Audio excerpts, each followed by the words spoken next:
5 भाभियों की काली गोरी नंद की शादी। अपनी भाभियों को कमरे में छोड़ा, बाकी की रस्में हम कल कर लेंगे। मेरे पास और भी कई सारे काम हैं, वैसे भी मैं बहुत थक गई हूँ, मुझे सोने जाना है। आप इस साक्षी को क्यों नहीं बोल देती? इतना शुभ काम क्या मैं इस कलमुही से करवाऊंगी?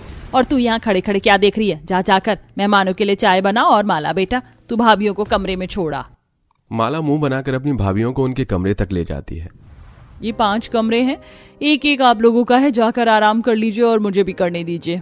शादी से पहले तुम्हारी हमसे ठीक से कभी बात ही नहीं हो पाई।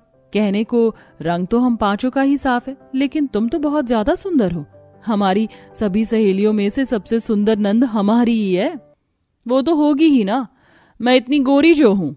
अनीता, पायल, मधु, कनिका और किंजल की कहने को तो 2 नंद थी, लेकिन जो एक नंद माला बिल्कुल दूध की तरह गोरी और काफी सुंदर थी, वहीं दूसरी नंद साक्षी रंग में काली थी, जिसके चलते 5 भाभियां अपनी गोरी नंद की तरफ अट्रैक्ट होती हैं। आप तो हम सबके लिए कितने सुंदर सुंदर कपड़े लेकर आई हो। मुझे तो ये नीला वाला सूट काफी पसंद आ रहा है, मैं तो यही लूंगी। पहले ये नीला सूट मुझे पसंद आया है, इसे तो मैं ही लूंगी। लेकिन साक्षी, तुम जिद क्यों करती हो? अपना और माला का रंग देखा है, तुम दोनों में कितना फर्क है। तुम्हारे काले रंग पर तो ये नीला रंग अच्छा ही नहीं लगेगा, तो तुम ये काला सूट रख लो, जैसा तुम्हारा रंग वैसा ही सूट। कनिका की बात सुन साक्षी को बुरा तो लगता है, लेकिन वो हंसते हुए कनिका का दिया हुआ काले रंग का सूट ले लेती है। आज तो कुछ ज्यादा ही काम है ना, अभी तो रसोई में भी कितना सारा काम पड़ा है, कपड़े धोने, घर की साफ सफाई भी करनी है। और नहीं तो क्या, मुझे तो लगता है कि आज हम 5 का पूरा दिन घर की साफ सफाई में ही निकल जाएगा। सभी भाभी किचन में खड़ी होकर ढेर सारा काम कर रही होती हैं कि तभी वहां साक्षी आती है। भाभी, आप सब लोग काम में लगे हुए हैं और आपने मुझे बताया भी नहीं। लाई, किचन का काम मैं कर देती हूँ। वैसे भी मैं ज्यादातर किचन में ही रहती हूँ, तो मुझे उसके काम की आदत पड़ गई है। आप जाकर थोड़ी देर आराम कर लीजिए और बाकी घर के काम की भी फिक्र मत करिए, मैं सब कर लूंगी।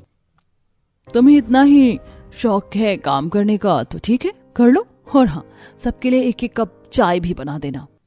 5 भाभी बाहर हॉल में आकर बैठ जाती हैं। वहीं साक्षी किचन में काम करने लगती है कि तभी हॉल में माला काफी तैयार होकर आती है। माला, आज तो तुम काफी सुंदर लग रही हो, कहाँ जा रही हो? आपको पता नहीं है, जब कोई बाहर जाता है तो उसे टोका नहीं करते। वैसे मैं मूवी देखने के लिए जा रही हूँ। मूवी देखने के लिए जा रही हो? पता है, हमारा भी कब से मूवी देखने का प्लान बन रहा था, लेकिन हमारे पतियों को तो काम से फुर्सत ही नहीं है। चलो ना, हम सब साथ में चलते, इस बहाने नंद भाभी की डेट भी हो जाएगी। भाभी, मुझे नंद भाभी के डेट में जरा भी इंटरेस्ट नहीं है। आपकी और मेरी लाइफ में जमीन आसमान का फर्क है, सो प्लीज बार बार मेरी लाइफ में इंटरफेयर करने की कोई जरूरत नहीं है।